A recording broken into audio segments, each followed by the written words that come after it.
મારું નામ વિમલ ચુડાસમા છે। નેવું સોમનાથના ધારાસભ્ય તરીકે સેવા આપું છું। ત્યારે સમગ્ર ગુજરાતમાં એમ મારું શહેર ચોરવાડ જે જૂનાગઢ જિલ્લામાં આવેલું છે, તાલુકો માળિયાહાટીના, આજે વરસાદની સિઝન હોય તો વરસાદની સિઝન પહેલાં ખેડૂત લોકો એક ટ્રેક્ટર માટી ભરીને પણ જતા હોય તો તાત્કાલિક પોતાની ખેતી કરવા માટે થઈને તોય આજે ખનીજના અધિકારી દ્વારા તાત્કાલિક એને પકડવામાં આવે છે, દંડ દેવામાં આવે છે। આજે સમગ્ર ગુજરાતમાં ખેડૂતો પોતાની ખેતી માટે માટીનું એક ટ્રેક્ટર નથી લઈ જઈ શકતા, ત્યારે આજે ચોરવાડ શહેરમાં એ ધમધમતી ખાણ ચાલી રહી છે।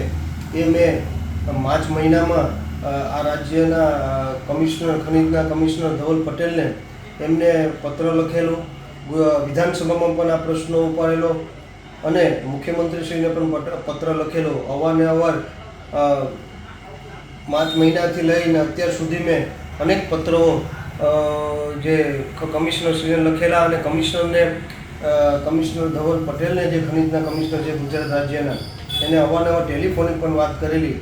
કાલે મેં એમને ટેલિફોન કરેલો કે તમને આટલા સમયથી ટેલિફોન કરું છું, તમને પત્ર લખેલું છે, આજે જે બેલાની ખાણો છે એ ધમધમી રહી છે અને તમને દર વખતે ફોન કરું ત્યારે તમે એમ કહો છો કે હું જોઈ લઉં છું, પણ કઈ પ્રકારનું તમે જોવા માગો છો મને સમજાતું નથી। આજે 200 કરોડની ઉપરને ખનીજ ચોરી ચાલુ છે, એ ખાડાઓમાં આપવામાં આવે તો 200 કરોડની ઉપરનું ખનીજ દંડ થઈ શકે છે।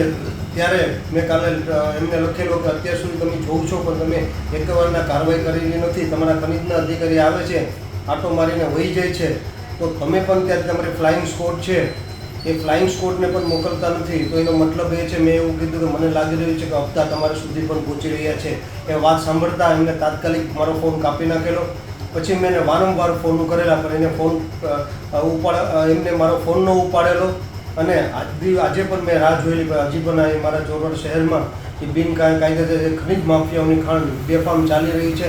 એનો મતલબ એ થયો કે ખનીજના કમિશનર ધવલ પટેલ સુધી પણ હપ્તા પહોંચી રહ્યા છે, એ પોતે પણ હપ્તા લઈ રહ્યા છે।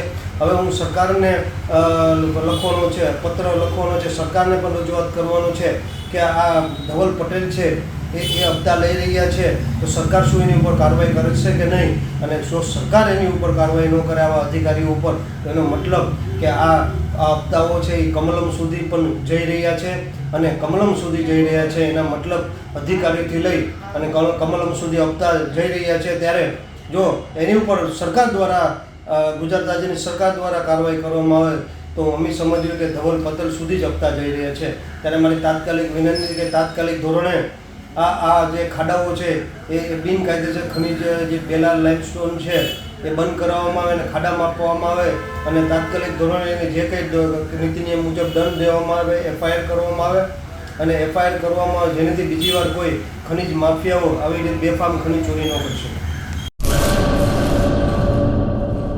सागर लक्ष्मी एग्रीसीड्स ना एरंडा बियारण स्टार्ट ऑन। લીલા લીલા છોડવાને એરંડા ભરપૂર, સુકારામાં ટકી રહે ને ઉપજ ભરપૂર। स्टार्ट ऑन एरंडा बियारण कॉस्मोस। લાંબી જાચેરી માળોમાં શક્તિ છે ભરપૂર, સુકારો ઓછો ને પાકે ઉપજ લખલૂટ। कॉस्मोस एरंडा बियारण।